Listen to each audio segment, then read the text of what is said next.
ஆண்டவராகிய இயேசு கிறிஸ்துவின் நாமத்தினால இந்த புதன்கிழமை காலையில் உங்களை சந்திப்பதில் ரொம்ப சந்தோஷமாக இருங்க. மறுபடியும் உங்களுக்கு சொல்கிறேன், சந்தோஷமாக இருப்பது தான் நம்முடைய பலன்.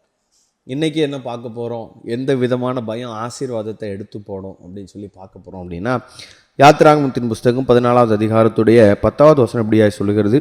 பார்வோன் சமீபத்து வருகிற போது இஸ்ரவேல் ஜனங்கள் தங்கள் கண்களை ஏறெடுத்து பார்த்த எகிப்தியர் தங்களுக்கு பின்னே வருகிறதை கண்டு மிகவும் பயந்தார்கள். அப்பொழுது இஸ்ரவேல் புத்திரர் கர்த்தரை நோக்கி கூப்பிட்டார்கள். இங்கே நமக்கு நடக்கிறது சம்பவம் நமக்கு நல்லா தெரியும். செங்கடலுக்கு முன்னாடி நிற்கிறாங்க, பின்னாடி பார்வோன் துரத்திட்டு வர்றாரு. தப்பிச்சு போக இடமே கிடையாது, எல்லா பக்கமும் ஆபத்து சூழ்ந்த ஒரு நிலைமை. இப்போ என்ன இவங்களுடைய இருதயத்தில் இருக்குது அப்படின்னா மரண பயம்.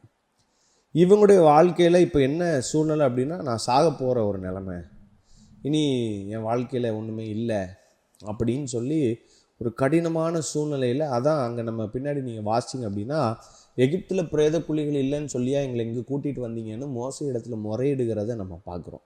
அங்கே எங்களை புதைக்கிறதுக்கு இடம் இல்லாமலாம் இங்கே கூட்டிகிட்டு வரீங்க அப்படின்னு. இன்றைக்கி நிறைய பேருக்குள்ளே இருக்கிற பயம் என்ன அப்படின்னா மரண பயம். வியாதி வந்துட்டால் போதும் மரண பயம் வந்துடுது, ஏதாவது ஒரு சூழ்நிலை தப்பாக நடந்துட்டால் போதும் மரண பயம் வந்துடுது. எல்லாத்துக்கும் ஒரு மரண பயம். அவ்வளோதானா, இனிய வாழ்க்கை அவ்வளோதானா?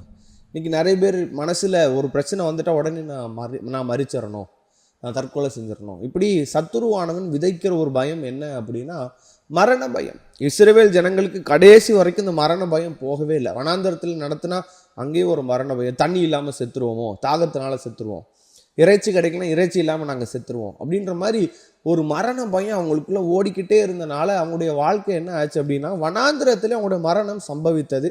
கானான் தேசத்தை பார்க்க முடியல. பைபிள் ஒரு வசனம் அழகாக சொல்லுது, நான் பயந்தது எனக்கு வந்தது. நான் பயப்படுற காரியம் தான் எனக்கு நடக்கும். நான் எது எனக்கு நடந்துருமோன்னு நினைக்கிறேனோ அதுதான் நடக்கும். அதான் ஆண்டவர் சொல்கிறாரு, மரணமும் ஜீவனும் நாவின் அதிகாரத்தில் இருக்குது, நான் மறிச்சிருவணும் அப்படின்னு நான் சொன்னால் அது நடந்துடும். அப்போது நம்முடைய வாழ்க்கையில் இருக்கிற மரண பயம் எதை சுதந்திரிக்க விடாது அப்படின்னா ஆண்டவர் நமக்கு வைத்திருக்கிற செழிப்பான தேசத்தை சுதந்திரிக்க விடாது. பயம் இருக்கிற வரைக்கும், கடைசி வரைக்கும் பாருங்கள், அவங்களுடைய இருதயத்தில் பயம் இருக்குது. அங்கே சொல்கிறாங்க, அந்த 7 ஜாதி அரக்கர்களை பார்த்த ராட்சத மனிதர்களை பார்த்தோன்னே அவங்கெல்லாம் ரொம்ப பெரியவங்க, அவங்க பார்வைக்கு வெட்டுக்கிளிகளை போல இருக்கும், அங்கெல்லாம் போனால் நாங்கள் செத்து போயிடுவோம், எங்களை கொன்றுவாங்க. அவங்களுடைய பட்டணங்கள்லாம் மதில்கள் நிறைந்த பட்டணம், அதெல்லாம் எதிர்த்து யுத்தம் பண்ணால் நாங்கள் செத்துருவோம். கடைசி வரைக்கும் அவங்களுக்கு நம்பிக்கையே இல்லை, ஆண்டவர்களை வாழ வைப்பார் அப்படின்ற நம்பிக்கையே இல்லை.